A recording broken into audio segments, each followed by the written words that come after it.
This is Matthew Cratter from Trade University, and today I want to answer the question, can Canada actually freeze Bitcoin addresses? And when you're using that word freeze, you of course have to insert your mandatory Canadian cold weather joke here. To recap what happened earlier this week, the Indian Prime Minister of Canada, Justin Trudeau, invoked the Emergencies Act for the first time in history. And I just wanted to say here as a side note, it's a beautiful thing how white Canadian men have been dressing these days. This is not cultural appropriation at all. But there you see the Indian Prime Minister of Canada. He invoked the Emergencies Act to try to stop the trucker protest. And then as part of this, Canada made an announcement, the Canadian government made an announcement that they would be including crowdfunding and cryptocurrency platforms under the Terrorist Financing Act as a way of trying to stop Bitcoin from getting to the truckers. I find this quite amusing, especially when you still have people like Peter Schiff saying that Bitcoin is completely useless. Well, the Canadian government here would seem to disagree. They seem to be very scared of Bitcoin. If you're finding this video helpful so far, be sure to hit that subscribe and like button.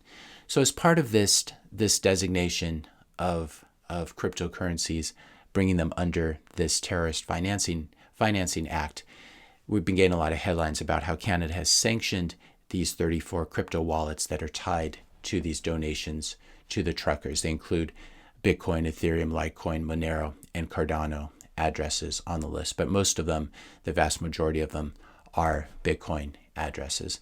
And so what a lot of you have been asking is, what exactly does it mean to sanction a crypto wallet? I thought Bitcoin was decentralized and censorship resistant. So how can the Canadian government freeze these accounts? Well, they haven't actually frozen everything. What they've done, the Royal Canadian Mounted Police, the RCMP, has sent out a blacklist of Bitcoin addresses, and they've told all the regulated Canadian Bitcoin companies and crypto companies to report any activity that is coming from these Bitcoin addresses, which are associated with Hong Kong Coddle and other fundraising for the truckers. Here is I was able to find this on Twitter. You can probably search for it there as well. This is what they're calling the cryptocurrency alert, the cryptocurrency emergency act. And so these are the addresses, the Bitcoin addresses in particular. You can see there's just one Litecoin, one Cardano, and one Monero address, a couple ETH addresses, and then all the rest is Bitcoin, which really shows you again where Bitcoin's market share is. I think it's a good indicator. But what they're doing is they're telling all exchanges, if something comes from one of these Bitcoin addresses, you need to do something about it. And so if you were to send Bitcoin from one of these blacklisted addresses or something related to it, so a few transactions or a few hops away, if you send Bitcoin from one of these addresses to a regulated crypto exchange or Bitcoin exchange in Canada, and probably even the US, I wouldn't be surprised, that Bitcoin will almost certainly be confiscated by the exchange and turned over to the Canadian government. If you have an account at one of these exchanges and someone tries to send you Bitcoin from one of these blacklisted Bitcoin addresses to your account there, you may also get a phone call or a knock on the door in the middle of the night, especially if you live in Canada, even if you never requested the Bitcoin to be sent to you. So this is one of the dangers of criminalizing information, criminalizing software. However, it's really important to notice the government, Canadian government, US government, no government can stop Bitcoin peer-to-peer transactions. We're talking about just the fiat interface here with the Canadian crypto exchanges. Bitcoin doesn't care what Trudeau thinks about Bitcoin, or Biden, or Trump, or Putin, or Macron, or Xi, or anyone else. But these government orders in Canada do make it difficult to convert that Bitcoin into Canadian dollars inside of Canada itself using a regulated Bitcoin or crypto exchange. One question would be, is the RCMP going to track the movement of the Bitcoin from these blacklisted addresses to other Bitcoin addresses? They've certainly asked the exchanges to do this. It actually doesn't matter. It doesn't take a genius to do it. Of course, the people who work at government usually are pretty far from being geniuses. But all of this information is available on the Bitcoin blockchain, on the open ledger. So what I did here is I just went to mempool.space. I looked up one of these addresses off of here, and then I plugged it in. I typed it in right here, And we can see that this particular address, which is one of the blacklisted addresses, has received 0.13 Bitcoin. It sent out some Bitcoin. It still has 0.129 roughly Bitcoin, which is roughly $5,000 at today's prices. So this can all be tracked very openly. Again, we don't know the personal identity associated with these addresses. It's not, personal information is not inscribed on the blockchain, but to the extent these Bitcoin were purchased at a KYC exchange and then withdrawn, this allows crypto exchanges, regulators, and chain surveillance firms to possibly associate this address with real people, unfortunately. So authorities, they can watch the Bitcoin move around, but they cannot stop or confiscate it. You cannot freeze a Bitcoin address in spite of what all the headlines say, and you cannot sanction a Bitcoin address. It's just a piece of code or cryptography. But what you can do as a government is you can apply pressure to regulated exchanges to confiscate any Bitcoin received from one of these blacklisted addresses or an address that's adjacent or close to them. So this is a problem. This is a problem for the truckers. So the question I've been getting is, what would I do if I were a trucker trying to receive these donations, or if I was helping the movement? Now, I'm not doing that. This is purely a hypothetical, not investment advice, not tax advice, not political advice. And again, please note, I'm just some random guy here on YouTube. I'm not in Canada. I'm not involved with this at all. First thing I would suggest is consult a lawyer. Next thing, run a few CoinJoins on this donated Bitcoin if you want to get out of this mess.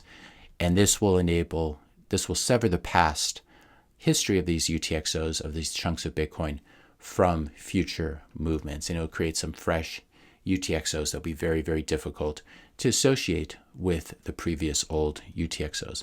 And so once you've run a few CoinJoins on this Bitcoin, then you would probably be able to send it to a crypto exchange, even in Canada, and convert it to Canadian dollars. Again, I'm not suggesting that anyone does this, but this is at least theoretically possible.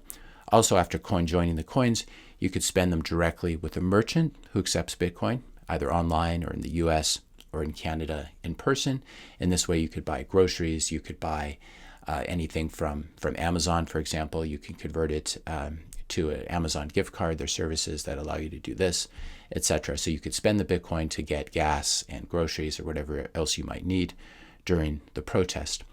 Another thing to do is you could just find a sympathetic person in Canada who is supporting these protests and who will accept your Bitcoin in exchange for physical Canadian dollars. This would be a risk if the Bitcoin hadn't been CoinJoined or mixed up, but if they've been mixed up, this looks to me like a very non-risky thing to do. And so if there's someone in Canada who wants non-KYC Bitcoin, this is one way to get it. You're always asking me how to get it, and I do talk about this in my courses, but here would be one way. You go to Canada, you hand out some physical dollars to someone who has some Bitcoin, to one of these truckers who has some Bitcoin, and you do that exchange, and it's good for everyone. Again, consult a lawyer to be sure. I don't want to get involved in foreign affairs here. This is what a CoinJoin looks like, though, where you have the inputs on the left and then the outputs on the right. And we can see on the right that they're all equal outputs. And this makes it very difficult. This sort of breaks the chain surveillance. It breaks the chain analysis and makes it very difficult to see a coin's history after you've done one or more CoinJoins on it. So what are some takeaways here? The takeaway is not to use Monero, in my opinion, though Monero can be a useful tool. The takeaway is you want to stick with Bitcoin, but you want to learn how to use it privately. You need to learn how to use your Bitcoin privately, and you should learn this well before you actually need to. And what I would suggest is that if you think that Bitcoin is just for the far right, or for these protesters, or for any other group, or for the far left, or for anyone like that, you're sadly mistaken. And so even if you hate these truckers, as some of you have said in the comments, and you hate their supporters and everything they stand for, I suggest that sometime this decade, you yourself and your family are going to find yourself with the boot of the state on your neck, and them trying to make you do something that you just do not want to do. This will happen with CBDCs, with central bank digital currencies, and everything involved with them, or your money will be able to be turned off, maybe because you viewed a bad video on the internet, or you said something bad about the government, etc. And you never know. These attacks can come from the left, they can come from the right, etc. And so it's very important to learn how to use Bitcoin before you're trapped in this digital panopticon where you're forced to use central bank digital currencies because physical cash is gone. So everyone is going to be trapped in CBDCs unless you learn how to use Bitcoin and how to use Bitcoin now. So I would encourage everyone, learn how to use Bitcoin outside of regulated services like Coinbase and Cash App. And I have made some videos about using the Moon Wallet, MUUN.com, Blue Wallet, and Samurai Wallet is another good one. And Samurai Wallet actually allows you to do CoinJoins within the wallet. It's only available for Android though. Another good privacy practice with Bitcoin, always use a fresh address to receive Bitcoin.